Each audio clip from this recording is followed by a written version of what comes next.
Soyons un peu.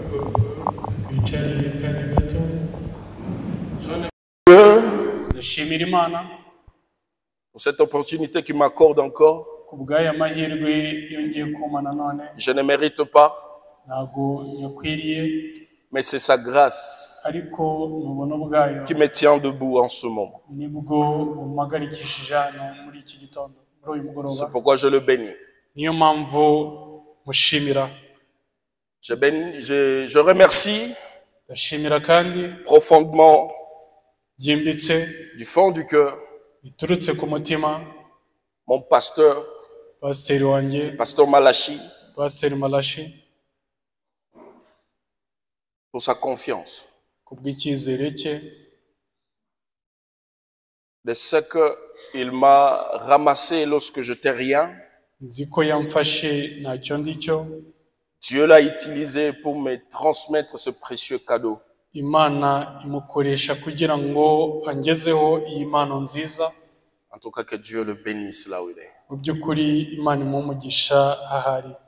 Je ne sais pas ce que je serais devenu sans ce message. Sinzi icyo nari kuba ndi cyo ubu butumwa iyo naza kuba mburimo. Que Dieu le bénisse et bénisse sa famille et son ministère. Imana imumugisha, imumugisha umuryango we, umurimo we n'ibyo akora byose. Que Dieu le bénisse. Imana imumugisha. Que Dieu bénisse aussi le pasteur Olivier Imana imumugisha kandi Pastor Olivier pour ce grand travail qu'il abat chaque jour pour nos âmes. kubwo uyu murimo akora buri munsi kubwo bugingo bwacu. Ce n'est pas facile. Ntabwo byoroshye. Parfois, il est obligé de passer de nuits blanches rimwe na rimwe basaba kurara amajoro pour que vous ayez quelque chose à manger. kugira ngo mugire icyo mubona cyo kurya. C'est un travail très lourd. Ni umurimo uremereye cyane. C'est pourquoi icyo gituma il ne faut pas les attrister. udakwiye kubarakaza. Sans plus tarder, tudatinze nous allons entrer dans la parole d'aujourd'hui. turaza kwinjira mu ijambo ry'uyu munsi. Oh, je me sens vraiment si petit mu by'ukuri ndumva ndi muto cyane de prêcher devant un grand homme de Dieu comme le pasteur kubwiriza Olivier. mbere y'umukozi w'Imana ukomeye nka Pastor Olivier. Que Dieu me vienne vraiment en aide. Imana mu by'ukuri imfashe. Nous allons prendre nos Bibles. turafata Bibiliya zacu. J'aimerais vraiment que vous me suiviez Nifuzaga mu by'ukuri ko mumurikira très attentivement. mwitonze. Dans Ésaïe 21, turasoma muri Yesaya 21 son verset 11 à 12. umurongo wa 11 na 12. Il dit ceci. Ravuga ibi: Oracle sur Dumont, ibihanurirwa Idoma. on m'écrit des cires. Hariho umamagara Sentinelle, que dis-tu de la nuit?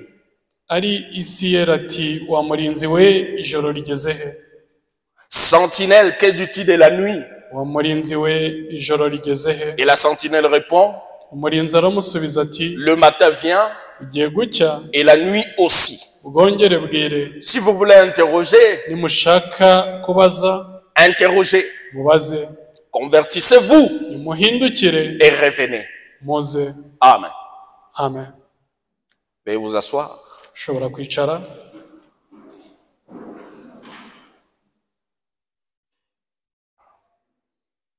J'aimerais que chacun ait sa Bible à côté. Nifuzaga ko buri wese yaba afite Bibiliya ye hafi. Je vous prie humblement de me tendre l'oreille pendant quelques minutes. Ndaza kubinginga kuntega amatwi mu minota mike. Alors, en sujet, Rero ikigo cyanjye nous l'avons déjà commencé ici. twaragitangiye hano. Que j'avais intitulé Nise Sentinelle, qu'en est-il de la nuit? uti murinzi ijoro rigeze he? Sentinelle, qu'en est-il de la nuit? Murinzi ijoro rigeze he? Alors, j'ai vraiment besoin de votre attention. mu by'ukuri ndaza gukenera ko munkurikira Parce mwitonze que cela touche vraiment le cœur même de ce pourquoi vous êtes ici. kuko ibyo ngibyo birakora ku mutima kw'igituma muri hano, Le cœur même du message. umutima w'ubutumwa. Supportez-moi. Uranyihanganira, Ça fait longtemps que je n'ai pas été à la chaire. hashize igihe kirekire ntahagarara ku gicaniro. Si je glisse quelque chose, prenez ça par amour. Vuga ikintu runaka mugifate mu rukundo. Que Dieu vous bénisse. Imana ibamugisha. Alors, sentinelle, qu'en est-il de la nuit? Rero wa murinzi we, ijoro rigeze he? C'est une question Ikibazo qu'on a posée à la sentinelle. ikibazo cyabajijwe umurinzi. Alors, qui est la sentinelle? Ese umurinzi ni muntu ki? Une sentinelle, Umurinzi, le prophète nous dit, umuhanuzi atubwira ko c'est quelqu'un qui veille. umurinzi ni umuntu urinda. C'est quelqu'un qu'on met sur la tour de la ville Ni umuntu bashyira ku munara w'umujyi pour veiller, kugira ngo awurinde, pour avertir le peuple kugira ngo aburire ubwoko d'un danger imminent. rw'ikibi kisatira cyangwa se cyenda kuba. Et c'est vraiment un homme spécial. Mu by'ukuri aba ari umuntu udasanzwe, Il était fait d'une manière spéciale, uba wararemwe mu buryo budasanzwe plus que les autres. kuruta abandi. Il devait avoir une vision de loin Aba agomba kuba afite iyerekwa rireba kure pour voir les dangers de loin kugira ngo arebere ikibi kikiri kure, et revenir annoncer au peuple hanyuma agaruke atangarize ubwoko pour le prévenir. kugira ngo abuburire. La sentinelle, Umurinzi elle était capable yabaga afite ubushobozi en tout temps igihe cyose de dire cyo kuba yavuga au peuple abwira ubwoko quelle heure est-il, aho igihe kigeze, isaha iyo ariyo, avec exactitude. neza neza aho igihe kigeze. C'était un homme spécial. Aba ari umuntu udasanzwe, C'est pourquoi il était mis haut niyo mpamvu yashyirwaga hejuru pour très bien voir. kugira ngo abashe kureba neza.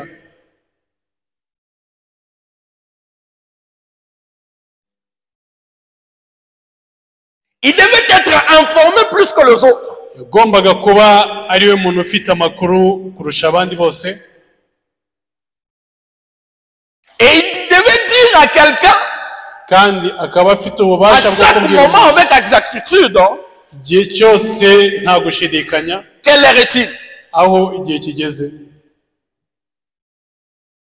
Je vais lire cela. Aza kubisoma. Sentinelle, qu'en est-il de la nuit? Kibwiriza umuhanuzi yise wa murinzi we, igihe kigeze he? De 58, Yabwirije muri 58 30 novembre. tariki 30 Et jadis, au temps de la Bible, kandi yadisi mu gihe cya Bibiliya, pour exercer la fonction kugira ngo akore uwo murimo de sentinelle, w'umurinzi il fallait être un homme choisi. yasabaga kuba ari umuntu watoranyijwe. Cet homme devait être attentif au corps céleste. Uwo muntu yagombaga kuba ari maso ku mubiri wo mu ijuru, Il devait connaître avec précision yagombaga kuba azi neza neza où étaient suspendues les étoiles afin de dire aux gens aho inyenyeri ziri kugira ngo abwire abantu quelle heure est-il, aho igihe kigeze, ou bien l'heure exacte. cyangwa se isaha aho igeze.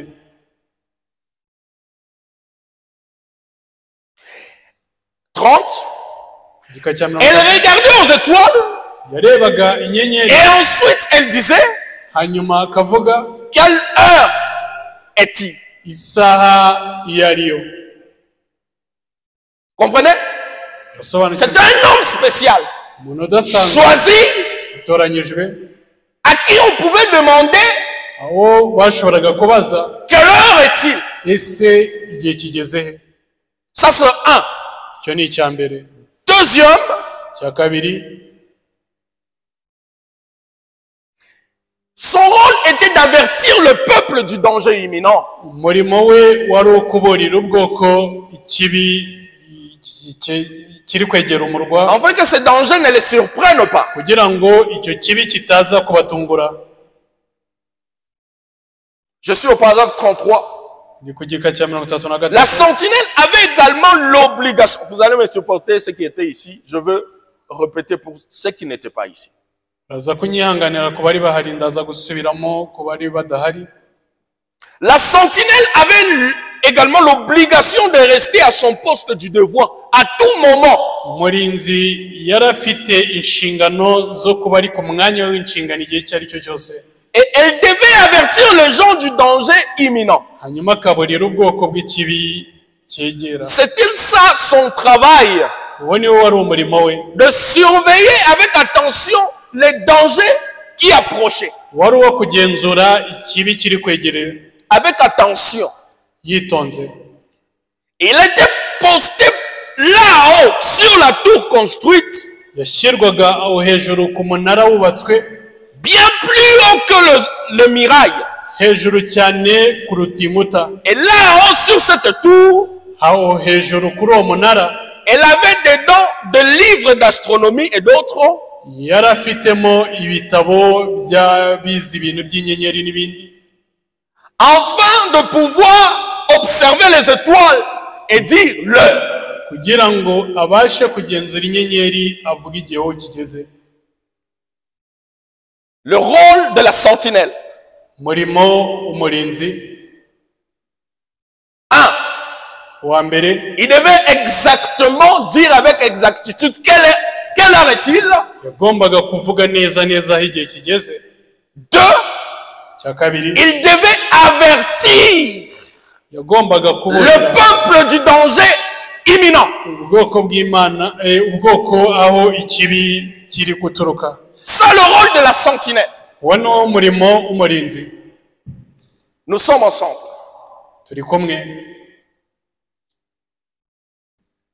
Au paragraphe 39, il dit, Ku gika cya 39 aravuga, je fais asseoir ma pensée.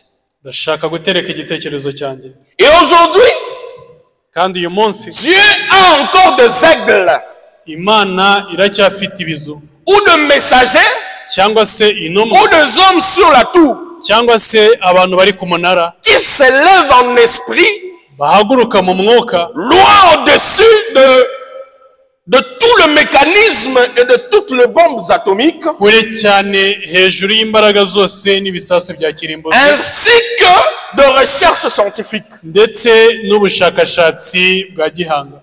Il a des hommes Imana ifite abantu qui ont été spécialement conçus dans ce but, mu by'ukuri baremewe iyo mpamvu, qui peuvent gravir le rempart du calvaire bashobora guterera umusozi w'i Karuvari au nom du Seigneur Jésus mu izina rya Yesu, et se tiennent au sommet de la croix hanyuma bagahagarara ku gasongero et qui k'umusaraba, peuvent transmettre le message.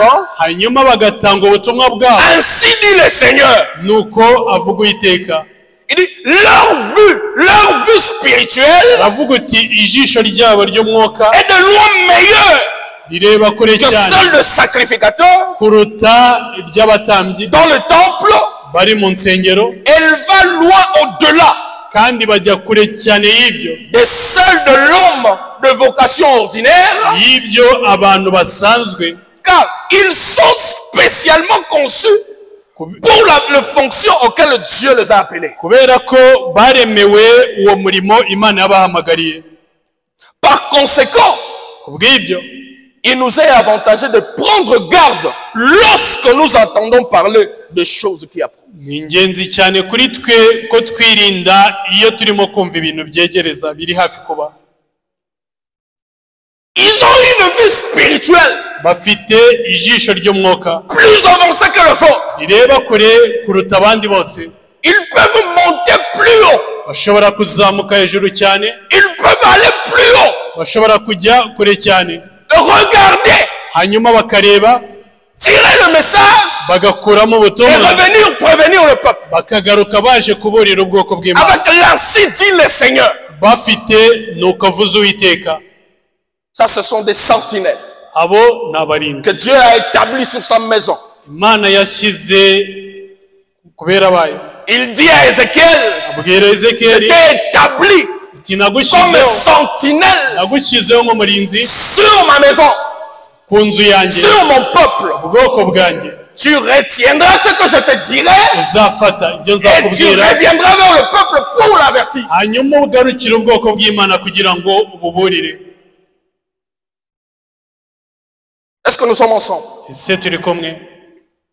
Maintenant, dans chaque âge, Noneho muri buri il gisekuru y a une sentinelle. habayeho abarinzi.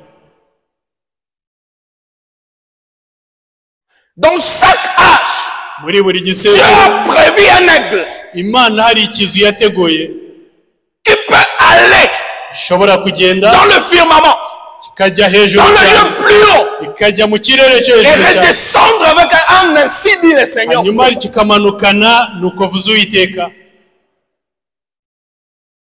Que Dieu soit loué. Uwiteka ahimbazwe. Je suis au paragraphe 89. Ndi ku gika cya 89. Suivez-moi très bien, s'il vous plaît. Nkurikire mwitonze n'abingenzi.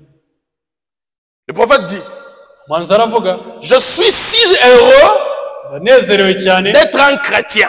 kuba ndi umukristo. Je suis si heureux Ndanezerewe cyane d'être sa sentinelle. kuba ndi umurinzi wayo. Il dit, je suis si heureux Aravuga ati ndanezerewe cyane d'être sa sentinelle. kuba ndi umurinzi w'Uwiteka. L'une de celles qui se tiennent sur le mirail, Umwe muri ba bandi bahagarara hejuru criant, naka préparez-vous à la rencontre de Dieu. uti mwitegure gusanganira Imana Car l'heure de sa venue est proche. kuko igihe cyo kuza kwe kuri bugufi. Nous avons reçu Twakiriye une sentinelle pour cet âge aussi. twakiriye umurinzi ku bw'iki gisekuru. Cette sentinelle-là, Uwo murinzi il dit, il se tient à la muraille avuga ko ahagaze ku gikuta pour crier. ahagaze ku rukuta kugira ngo atake. Préparez-vous à la rencontre de Dieu. Ataka ababwira uti mwitegure gusanganira Car Uwiteka l'heure de sa venue est proche. kuko igihe cyo kuza kwe kiri bugufi. Et je suis heureux Kandi nanezerewe de vous informer aujourd'hui no kubamenyesha uyu munsi que cette sentinelle-là ko uwo murinzi s'appelle yitwa le frère, mwene data le prophète muhanuzi William Marion Branham. C'est la sentinelle Niwe murinzi pour cet âge ici. w'iki gisekuru cyacu. Personne d'autre Nta wundi muntu n'umwe ne peut jouer ce rôle wakina umurimo we que lui. wakora umurimo we kimwe C'est nawe. lui la sentinelle de l'âge. Niwe murinzi w'iki gisekuru. Et s'il est la sentinelle de l'âge, Kandi niba ari umurinzi w'igisekuru il doit avoir un ainsi dit le Seigneur agomba kugira nuko avuze Uwiteka pour nous prévenir. kugira ngo atuburire. Il doit nous dire exactement Agomba kutubwira neza neza quelle heure est-il. aho igihe kigeze Exactement. neza neza Avec nta exactitude. gushidikanya. Nta gushidikanya Pour que ce moment-là kugira ngo icyo gihe ne soit pas une surprise pour nous. kitazaza kidutunguye. Et Kandi nous allons voir turaza kubona avec son message hamwe n'ubutumwa bwe exactement aujourd'hui neza neza uyu munsi quelle heure est-il. igihe aho kigeze. C'est un message. Ni ubutumwa Le message qu'il a, ubutumwa afite c'est un message ni ubutumwa avertisseur. buburira.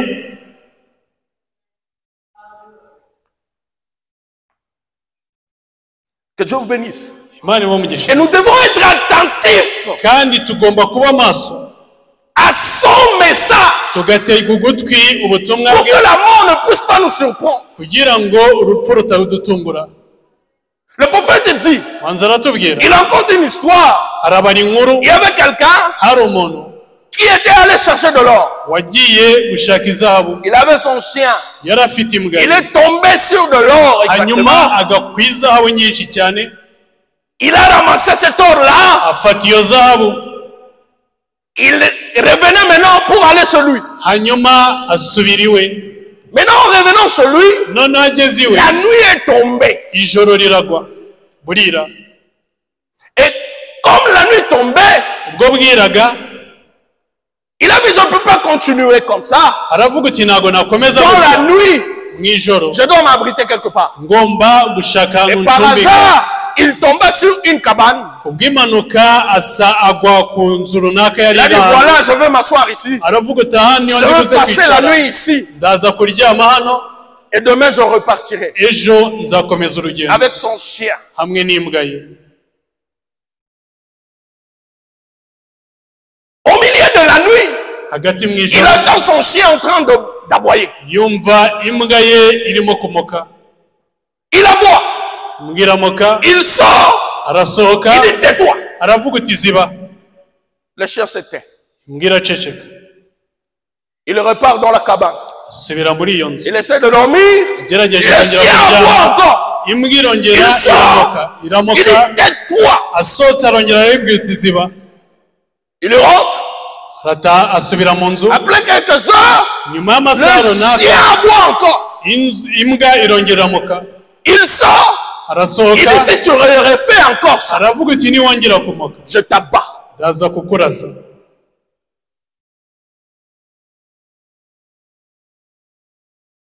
Par hasard, Kubw'impanuka le chien aboie encore. imbwa irongera iramoka, Le propriétaire nyirayo prend son couteau. afata icyuma cye, Il s'avance. arayegera, Il tue le chien. yica iyo mbwa. Il repart dormir. Asubira kuryama. Au milieu de la nuit, Mu ijoro hagati quelqu'un est entré dans cette cabane là-bas. hari umuntu winjiye muri iyo nzu yari arimo, Il a pris un couteau. afata icyuma Il a enfoncé arakimucumita, dans le propriétaire du chien. acumita uwo mugabo, Et il est mort. hanyuma arapfa. L'homme là Uwo a mugabo pris tout. afata byose, Tout l'or. afata izahabu Il yose, est reparti. arayitwara aragenda. Cet homme-là, Uwo mugabo son chien l'avertissait. imbwa ye Il y avait un yaramubwira danger ici. yuko hari ikibi kiri kumwegera, Il a fermé les oreilles. afunga amatwi. Combien de fois Ese ni kangahe la voix de Dieu ijwi ry'Imana nous avertit rituburira et que nous l'étouffons? hanyuma tukariniga? Combien de fois Ni inshuro zingahe Dieu te dit ne fais pas ça. Imana ikubwira uti wikora ibi, Ne fais pas ça. ikora ibi, Tu étouffes cette voix-là. ukaniga iryo jwi. Un jour, Umunsi umwe cette voix-là iryo ne jwi parlera plus. ntabwo rizongera kukuganiriza.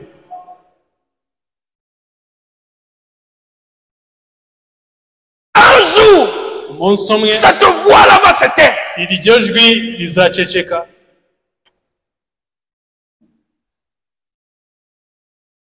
Tu es là, tu regardes le film sale. ukaba uri aho ureba amafilime yanduye, Et après ça, tu vas dans la douche, tu commences à appliquer. nyuma y'ibyo ukajya muri dushe ugatangira kubishyira La mu voix bikorwa. du Seigneur t'avertit.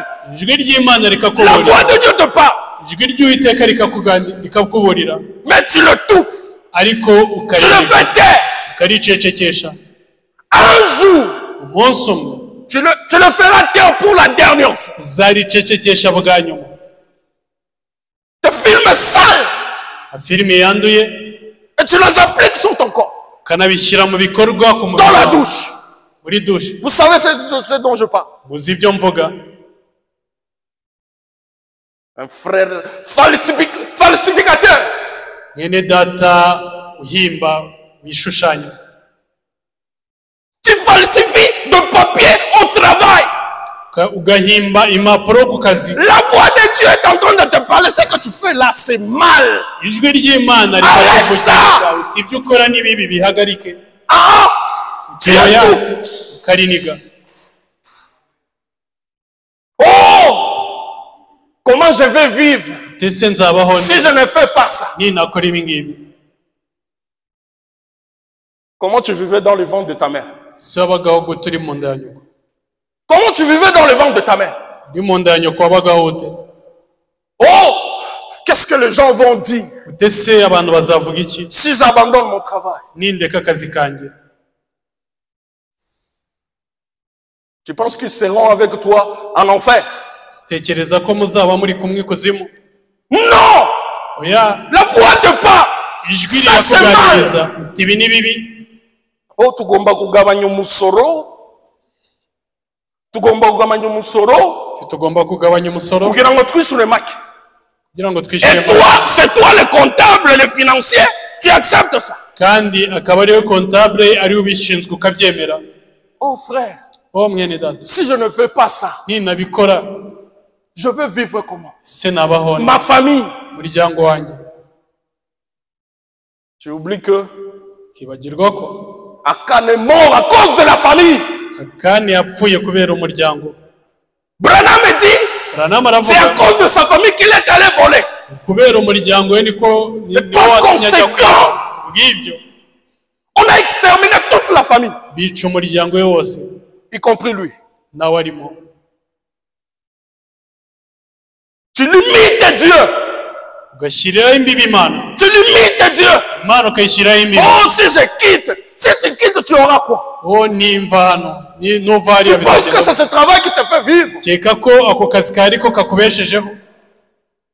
S'il te retirait ce petit souffle que tu as, est-ce que tu peux aller travailler? Imana iramutse ikwambuye umwuka muke uhumeka, ese wajya gukora? Tu es là avec de faux documents.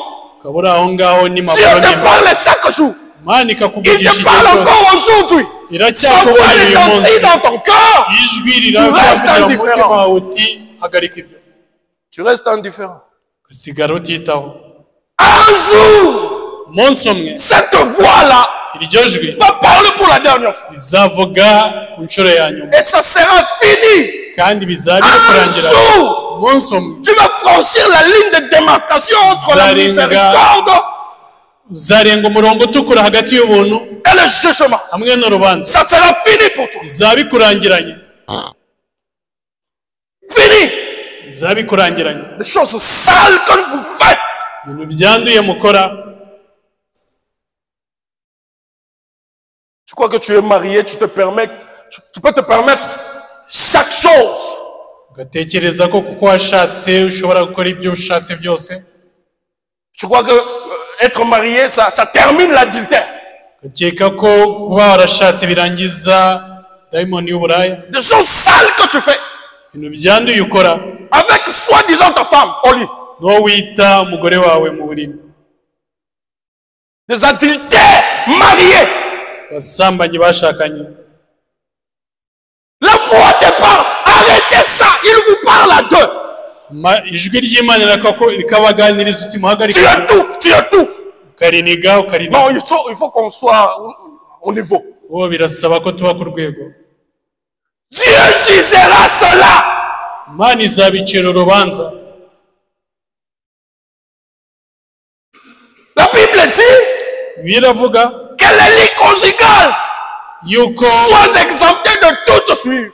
uburiri bw'abashakanye bugomba kuba butarangwa n'umwanda, Car Dieu jugera cela. kubera ko Imana izabicira urubanza. Je crois que tu es exempté de l'adultère lorsque tu es marié. ukeka ko wahunze ubusambanyi iyo washatse. La voix de Dieu te parle. ijwi ry'Imana Ça vous parle à rirakuvugisha deux. Mais rikabaganiriza vous muri persistez babiri, dans cela. ariko ukabikomeza. Les adultères. abasambanyi. Oh, je suis marié. narashatse. Répands-toi ihane avant que le jugement ne tombe. mbere yuko urubanza rugwa.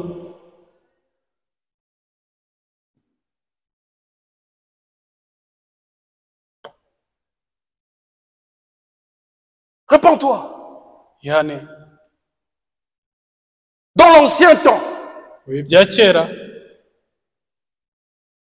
dans la Bible, muri Bibiliya,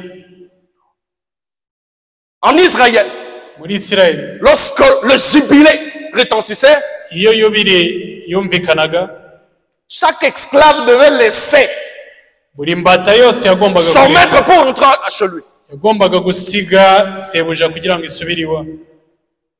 Il suffisait que tu entendes seulement la trompette. Byasabaga yuko wumva impanda yonyine, Tu laissais tout et tu allais chez toi. wahitaga ureka byose ugasubira iwawe. Même si tu étais en train de préparer la nourriture. Nubwo wabaga uri Une gutegura ibyo fois kurya, que ça retentit, iyo wumvaga gusa yubire, tu laisses au maître lui-même. wahitaga usiga umukoresha wawe ugasubira iwawe. Et si tu ne laissais pas cela, Iyo utarekaga ibyo, si tu aimais ou bien tu voulais rester dans la maison du maître, iyo washakaga gusigara mu nzu y'umutware wawe le cyangwa maître te umukoresha wawe, prenait, umutware il t'amenait dans un lieu public, yakujyanaga mu ruhame, il te clouait l'oreille. hanyuma akagupfumba Pour dire ugutwi, que tu ne seras plus jamais libre. kugira ngo agaragaze ko utazongera kugira umudendezo na rimwe. Aujourd'hui, Uyu munsi si vous entendez sa voix, nimwumva ijwi rye, n'endurcissez pas vos cœurs mwinangira imitima yanyu, comme l'ont fait vos pères dans le désert. nk'uko basogokuru banyu babikoze mu butayu.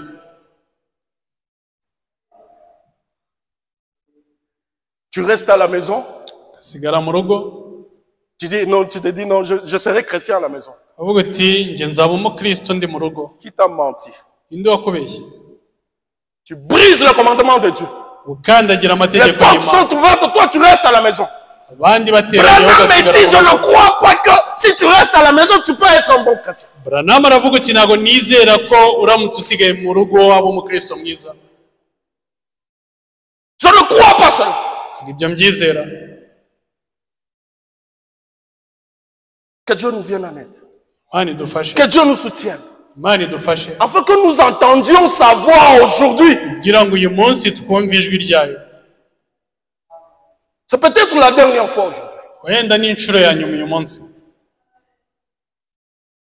Répentons-nous, Twihane, car l'heure de sa venue est proche. kuko igihe cyo kuza kwe kiri bugufi.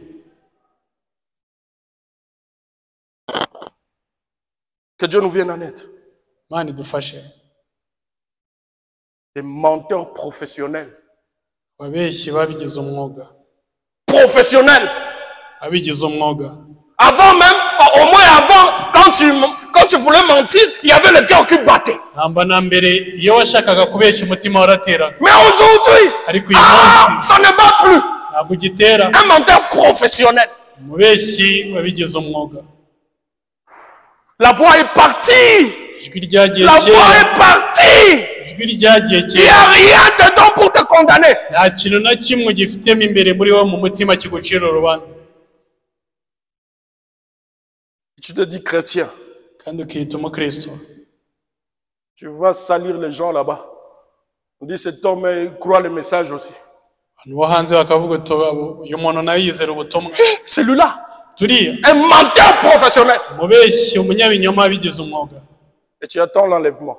kandi ukaba utegereje izamu. Répands-toi aujourd'hui, à cette heure ici. Wihane uyu Dans munsi, ton cœur là-bas, répands-toi. umutima wawe wihane.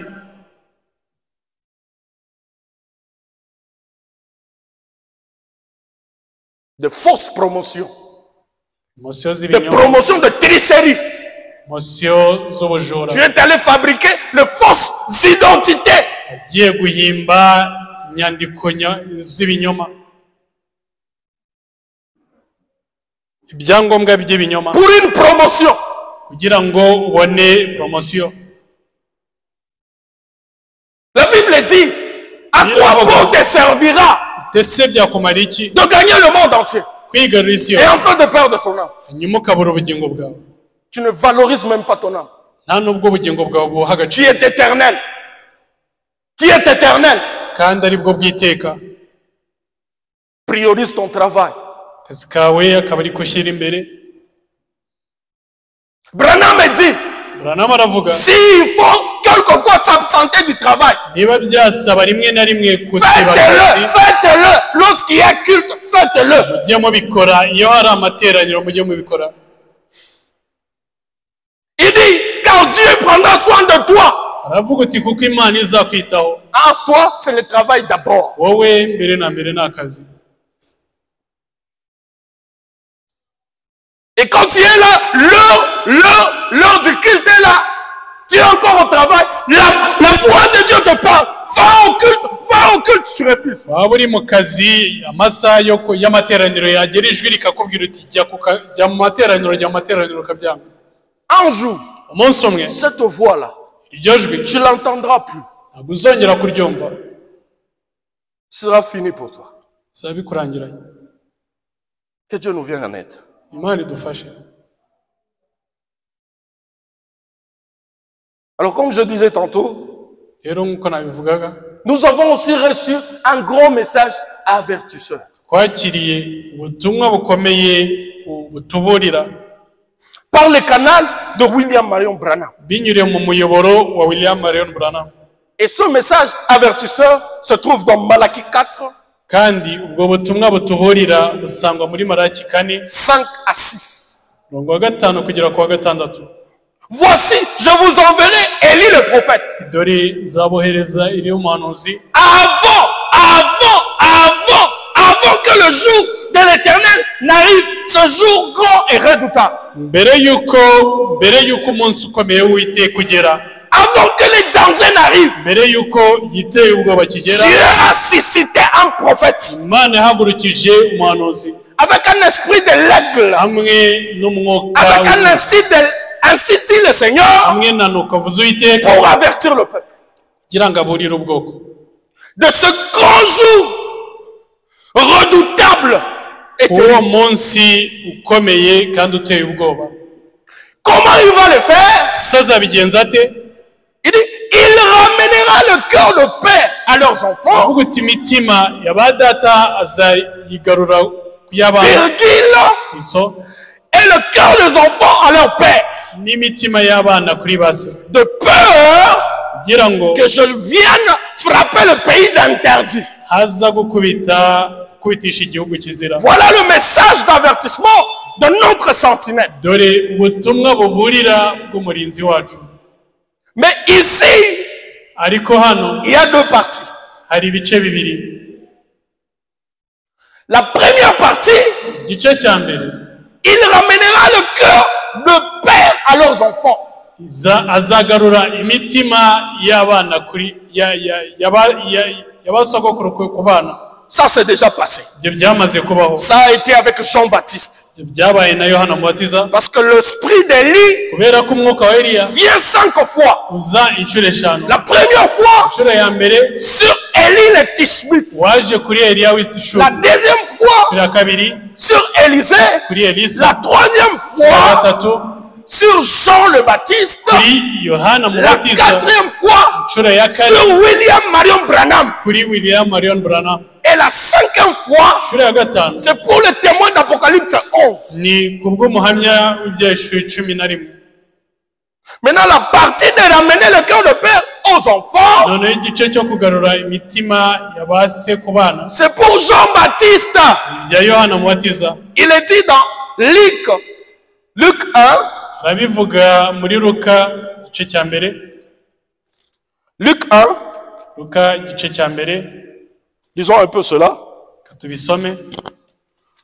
Luc chapitre 1, à son Igitabo cya verset Luka igice 11. cya mbere umurongo wa 11. Il dit, Aravuga, alors un ange du Seigneur apparut à Zacharie et s'étend debout à droite de l'autel de parfum. maze marayika w'umwami Imana amubonekera ahagaze iburyo bw'igicaniro cy'imibavu. Zacharie fut troublé en le voyant Zakariya amubonye arikangagira ubwoba, et la frayeur s'empara de lui. agira ubwoba.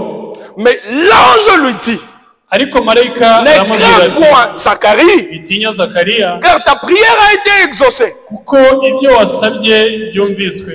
Ta femme, Élisabeth, t'enfantera un fils Umugore wawe Elizabeti azakubyarira umuhungu, et tu lui donneras le nom de Jean. uzamwite Yohana. Il sera pour toi un sujet de joie et d'allégresse.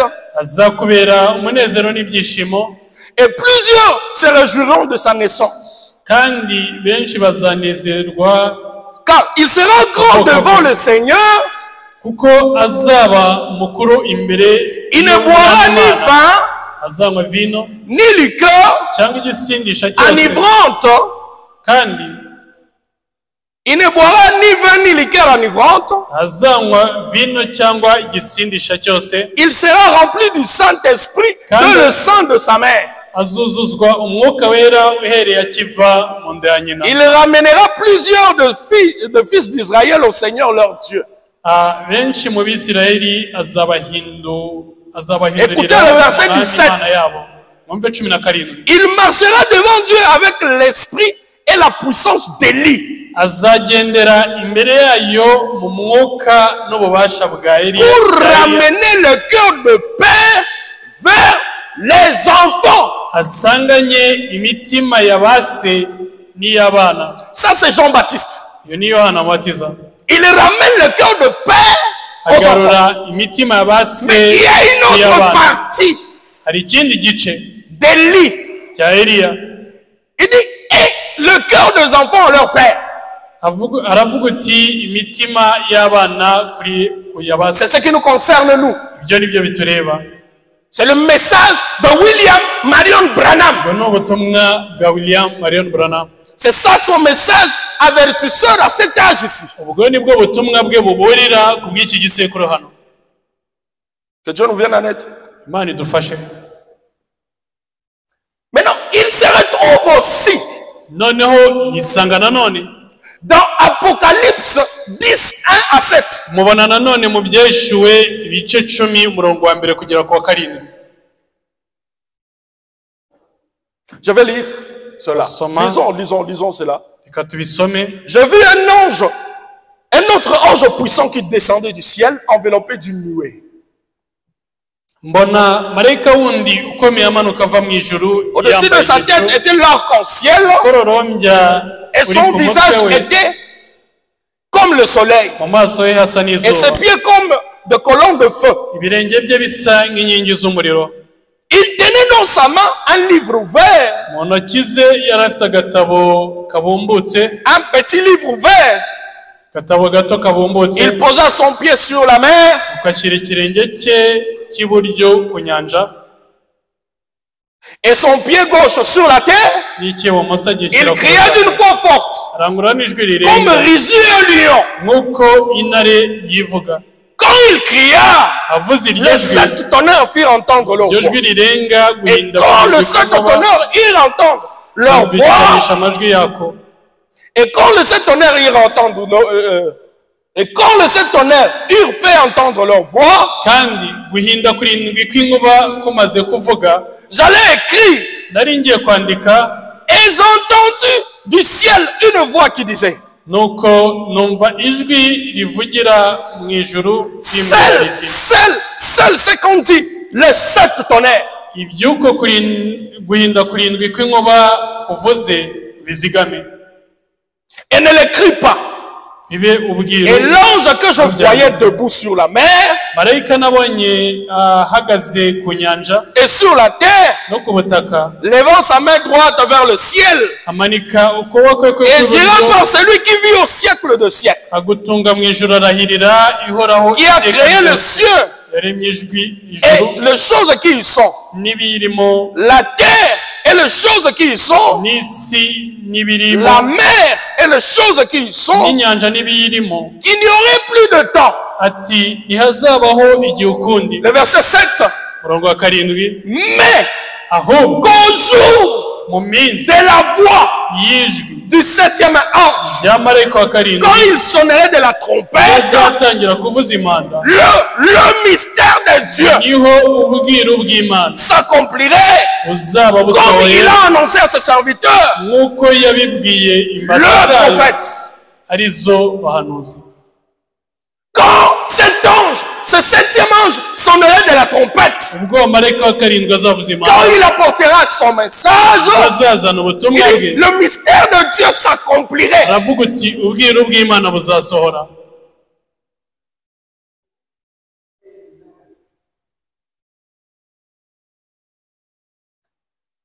Alors, pour ceux qui ne le connaissent pas, rero ku batabizi supportez-moi pour ceux qui ne le connaissent pas. unyihanganire ku Je batabizi sais que beaucoup d'entre vous connaissent cette image ici. nzi yuko abenshi muri twe bazi Alors, il y a eu 7 âges de l'église habayeho ibihe birindwi by'itorero et cyangwa 7 se messagers ibisekuru qui birindwi étaient les by'itorero 7 étoiles n'intumwa zirindwi zari inyenyeri zirindwi dans la main de Jésus-Christ. zari mu biganza bya Yesu Kristo. Alors, le premier âge igisekuru cya mbere a eu son messager cyagize intumwa yacyo qui s'appelle Paul. yitwaga Le Pawulo. deuxième, Irénée. igisekuru cya Le kabiri troisième, Irene, Martin. w'igisekuru cya Le gatatu ni quatrième, Martin, Colomba. cya kane Kolomba, Le cinquième, Luther. cya gatanu Le cyari sixième, cya Wesley. cya gatandatu Wesley, Et le septième, n'icya karindwi messager intumwa y'igisekuru cya karindwi du septième âge, marayika w'igisekuru cya karindwi c'est William ni William Marion Branham. Branham. Si tu ne le savais pas, ubutarubizi je t'informe. ndabikumenyesha. Mordecai, ne dors pas. Moridekayi wisinzira, Écoute ton message. umva ubutumwa bwawe. Ton prophète, umuhanuzi wawe c'est le prophète William Marion Branham, ni umuhanuzi William Marion le Branham, septième ange intumwa ya karindwi dont parle l'Apocalypse 10 ici. ivugwa mu byahishuwe ibice 10 hano. Que Dieu nous vienne en aide. Imana idufashe. Je vais arriver quelque part. hari aho nshaka kugera. Maintenant, l'élite de Malachie 4 Eliya wari Maraki kane et le messager ndetse n'intumwa ou bien l'ange, cyangwa se marayika, le septième ange marayika wa karindwi d'Apocalypse 10 à wo mu 1, 10, byahishuwe 10 1 à 7, umurongo wa mbere kugera kuri karindwi, c'est la même personne. abantu bamwe C'est la même personne. ni abantu bamwe. L'élite de Malachie 4 Eliya wa Maraki kane et le septième ange d'Apocalypse 1 à 7. na marayika wa karindwi uvuga mu byahishuwe ibice 10 C'est umurongo wa le mbere kugera kwa prophète karindwi, William Marion Branham. ni umuhanuzi William Marion Branham.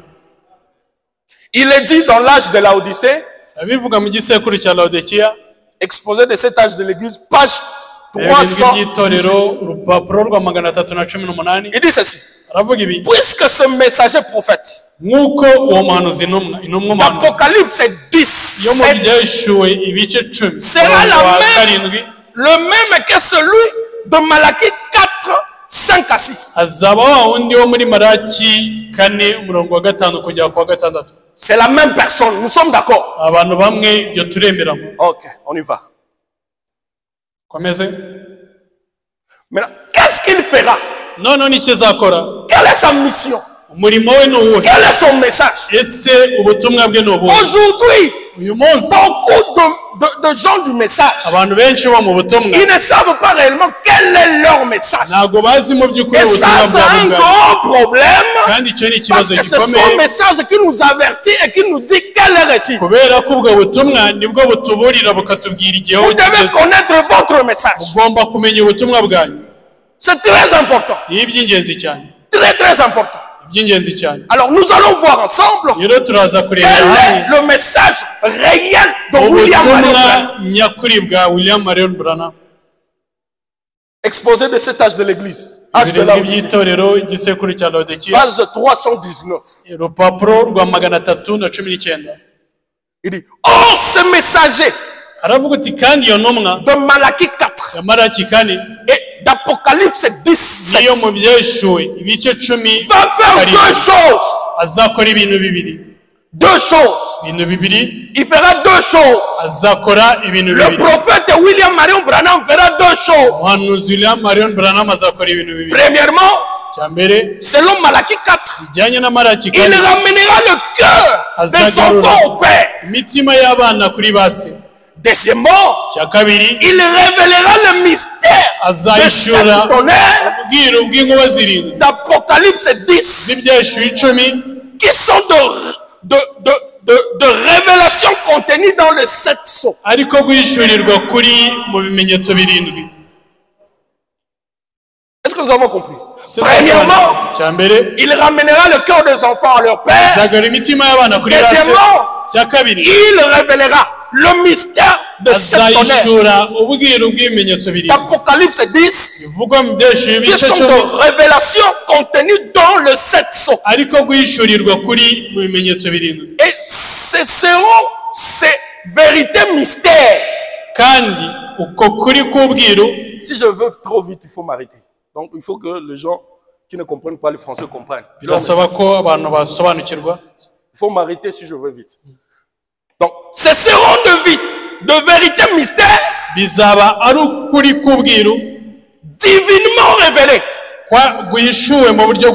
qui ramèneront littéralement le cœur des enfants au Père de la Pentecôte.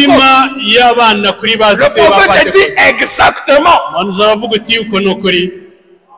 C'est ça votre message. Il va révéler le mystère de ce tonnerre d'Apocalypse 10. Qui sont contenus dans les 7 sceaux. Donc, c'est-à-dire, ces 7 tonnerres sont dans les 7 sceaux. Donc, pour le connaître, il faut briser le sceau et de découvrir maintenant c'est qu'on dit les 7 tonnerres. Par ricochet, le message de William Marion Branham, c'est les 7 sceaux. C'est les 7 sceaux. Écoutez. Écoutez. C'est le mystère. Oh, je ne comprends pas le mystère. C'est votre message. Écoutez maintenant. Reconnaître votre jour et son message. Paragraphe 38. Maintenant, le messager du 7e ange. Pardon. Maintenant, le message du 7e ange. Et le 7e ange, nous connaissons qui il est. William Marion Branham. Et maintenant, le message du 7e ange, c'est de dévoiler le mystère de sceau. C'est le message du 7e ange. Il vient révéler le mystère de cette sceau. Tu ne peux pas fuir le mystère. C'est ton message. Parce que Dieu a mis de préalable en toi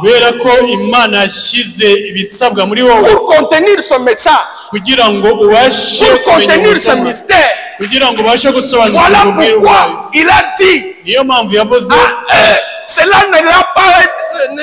ça n'a pas été révélé à eux. Mais vous, il vous a été donné de connaître le mystère du royaume. Alors c'est votre message. N'ayez pas peur, parce que il y a des préalables en vous, des capacités que Dieu a mis là-bas pour contenir cela.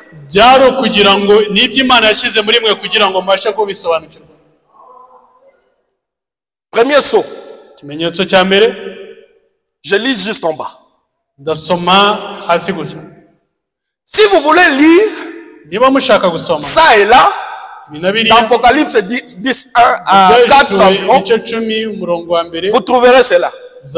Très bien, voilà. Il prend le livre, le sceau, les brise et le montre au 7e ange. Car le ministère, écoutez, le ministère du 7e ange, c'est uniquement ceci. Le mystère de Dieu. Il dit, le ministère du 7e ange, c'est un seul ministère. C'est uniquement ceci. Le mystère de Dieu. C'est votre message. Je lis. C'est votre message.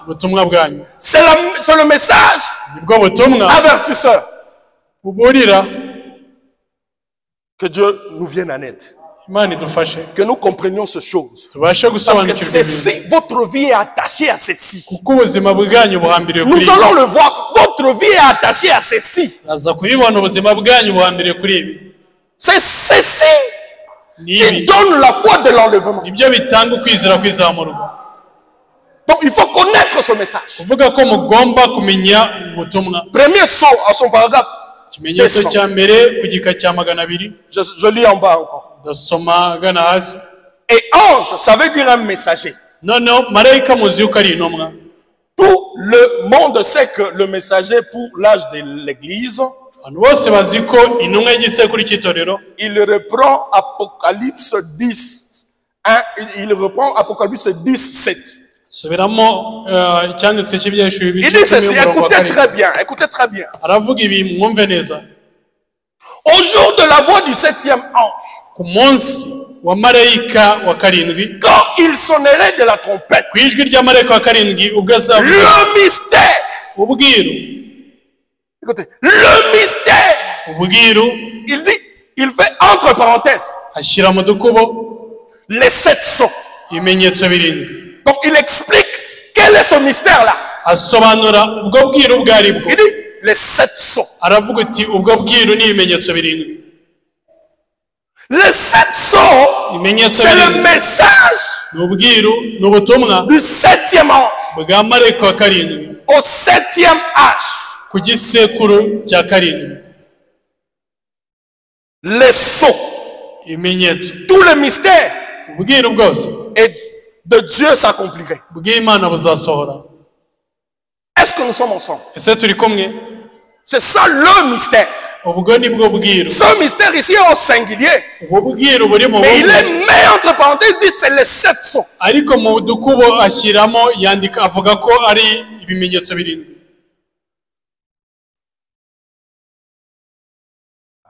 ne sais pas si que Dieu m'aide. Je vais lire dans 1 Corinthiens 2. 6. Il dit ceci. Cependant, c'est une sagesse que nous prêchons parmi les parfaits.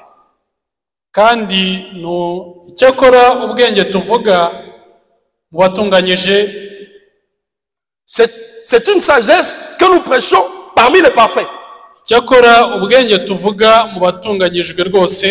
Sagesse qui n'est pas de ce siècle, ni des chefs de ce siècle qui vont être anéantis,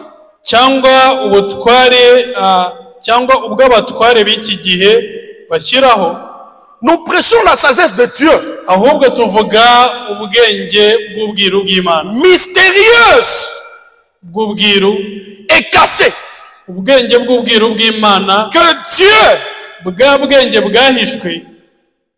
que Dieu, avant le siècle, avait destiné pour notre gloire.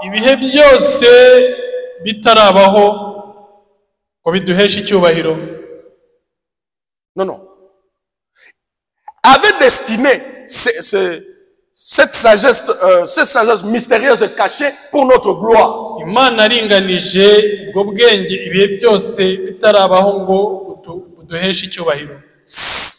Sagesse qu'aucun de ces chefs de ce siècle n'a connue. Car s'ils l'eussent connu, ils n'auraient pas crucifié le Seigneur de gloire. Mais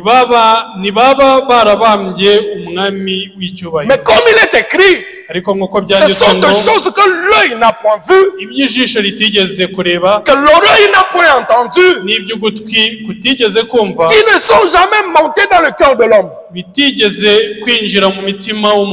Des choses que Dieu a préparées pour ceux qui l'aiment.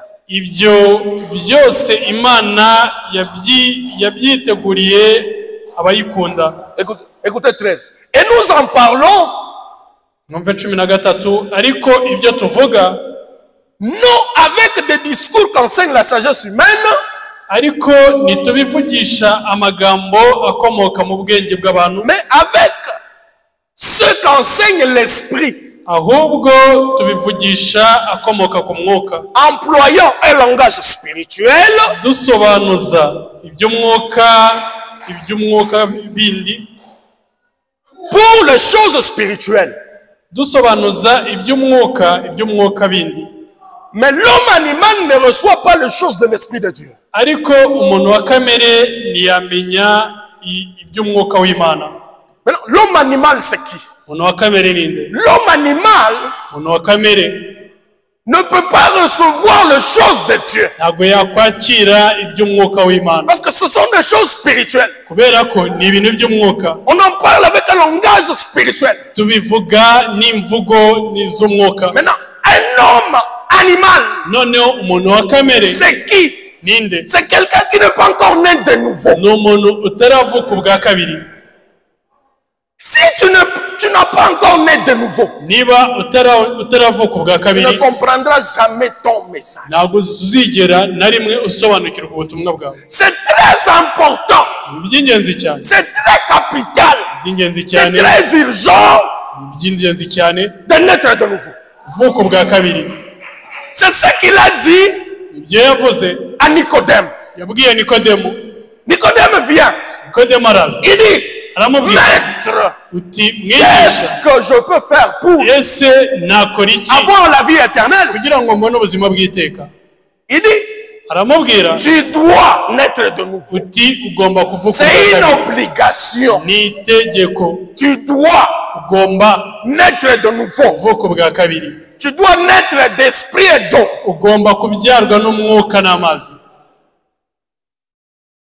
Parce que si tu ne nais pas d'esprit et d'eau, tu ne vas pas voir le royaume des cieux. Et le prophète reprend cette écriture, il dit, voir c'est comprendre. Et donc il faut naître de nouveau pour comprendre ton message. C'est très important de naître de nouveau. Si tu es là et tu sais que tu n'es pas encore né, demande à Dieu de te donner la nouvelle naissance. Parce que tu veux comprendre ton message pour aller au ciel. Et le prophète dit, l'évidence du Saint-Esprit, c'est la capacité d'avoir une compréhension nette et claire de la parole de Dieu. La capacité d'avoir une compréhension nette et claire de la parole de Dieu. C'est pourquoi il insiste. Tu dois naître de nouveau. Le problème que nous avons dans le message, nous avons des prédicateurs ici qui ne sont jamais nés de nouveau. Et par conséquent, ils embrouillent les Écritures. Ils ne connaissent pas leur message.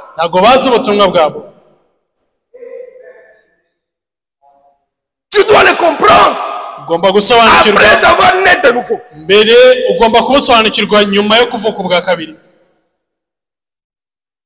J'étais chez le pasteur en priant en famille.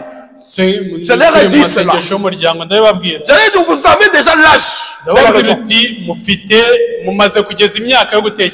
Ce n'est pas à cause de votre frère, de votre père que vous irez au ciel.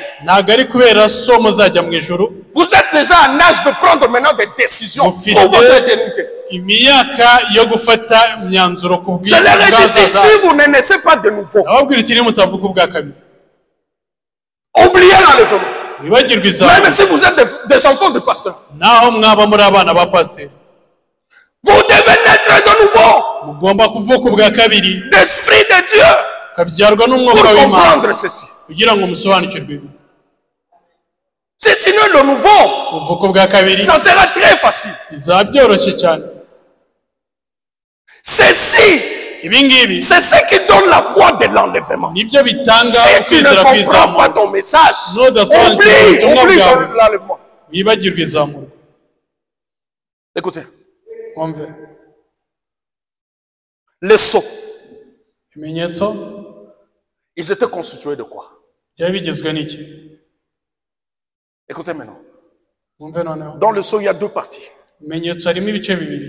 Écoutez. Je suis dans Messier et c'est les signes du temps de la fin. 163. Vous vous souvenez, lorsque cela a été dit, les anges dans les âges de l'Église,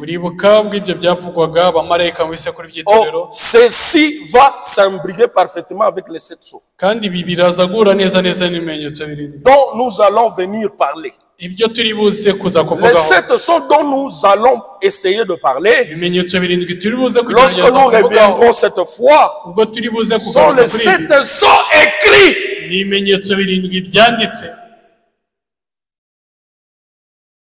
Et les 7 sceaux, comme vous le savez, sont simplement la manifestation de 7 anges de cet âge de l'Église. Mais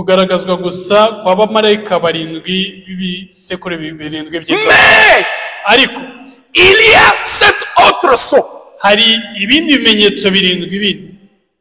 qui sont au dos du livre. C'est en dehors de la Bible. Est-ce que vous comprenez? Il y a des sceaux qui sont écrits. Mais il y a des sceaux aussi qui sont au dos du livre qui ne sont pas dans la Bible.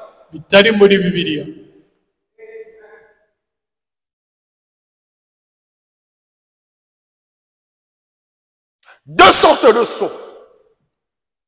Apocalypse 5:1. Puis je vis dans la main droite de celui qui était assis sur le trône un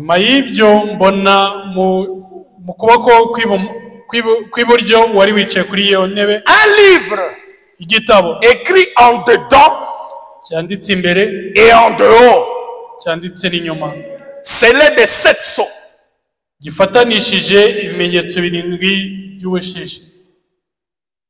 Il y a des livres écrits dans cette Bible ici. De mystères.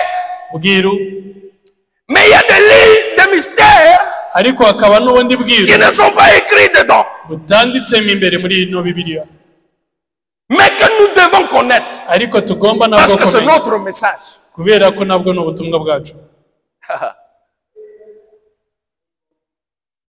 Que Dieu nous vienne en aide. Maintenant, quels sont les mystères qui sont écrits dans les livres? Ce sont les mystères qui ont été laissés pendant les 6 âges de l'Église, en suspens, que le prophète a ramassé et a révélé. Est-ce que nous sommes ensemble? Entre autres, il y a le mystère de l'iniquité, la sémence du serpent, le mystère de la piété, la divinité suprême de Jésus-Christ. C'est que le réformateur, les anges du premier et du 6e âge ont laissé en suspens. Ce sont là ce mystère. Mais il y a maintenant le mystère qui n'est pas même écrit. Oh Seigneur, aide-moi. Le mystère qui n'est pas écrit. C'est ce mystère-là qui dévoile la venue du Seigneur. C'est le message même de l'épouse. C'est le concret message de l'épouse.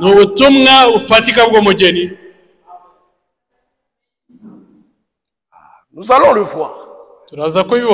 Si Dieu le permet, nous allons le voir.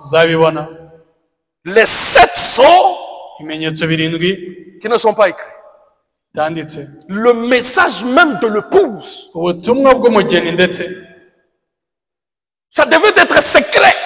Parce que ça doit être un départ secret soudain de l'église.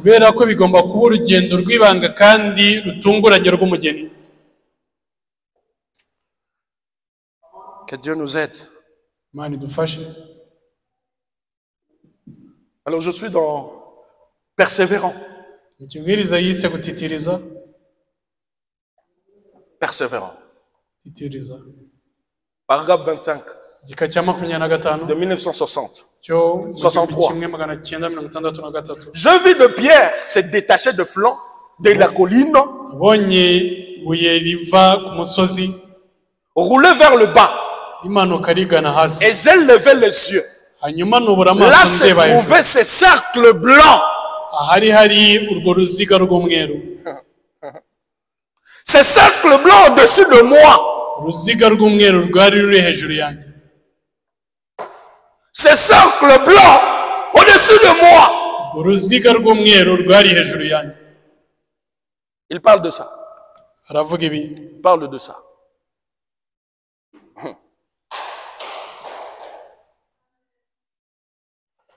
La tournoyant,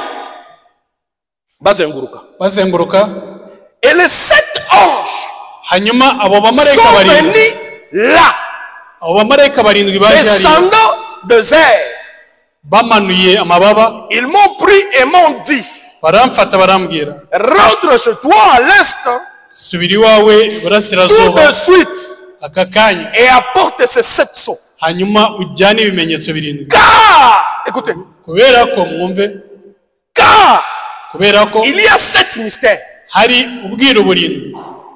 Car la parole entière est donc révélée dans ces 7 mystères.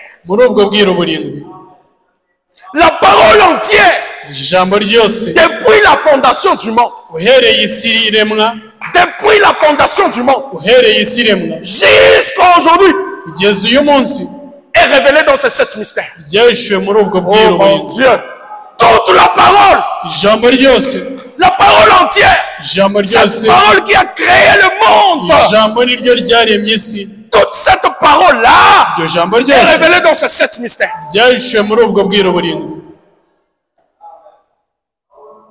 « 26. Écoutez, prophète. Si jamais vous avez entendu, il répète encore, si jamais vous avez cru que j'ai déjà dit quelque chose d'inspiré dans un serment, prenez ces bandes sur les 7 sceaux. Et puis il dit, car c'est ainsi dit le Seigneur. Il dit, si vous avez déjà entendu quelque chose d'inspiré que je prêchais, prenez ces 7 sceaux.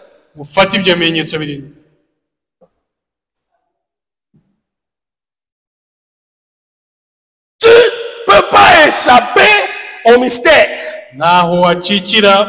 C'est ton message. Alors là, nous comprenons que il y a une relation entre le 7 sceaux et les anges qui sont venus de l'éternité dans cette constellation. Il y a une relation entre les 7 sceaux et les anges qui sont venus dans cette constellation. Vous devez comprendre pourquoi cette photo est là.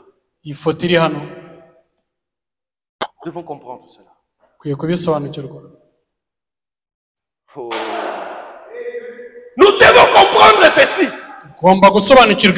Et que Dieu nous aide. Que Dieu vous bénisse.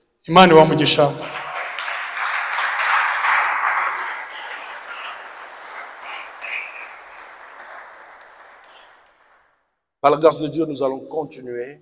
Je vous prie vraiment d'être attentifs. Votre vie est attachée à ça. Vous allez le voir. Votre vie est attachée à ça.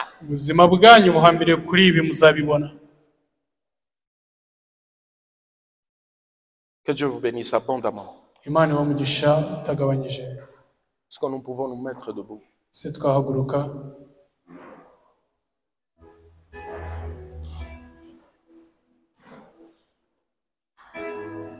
Retournez à la croix où la vie fut répandue.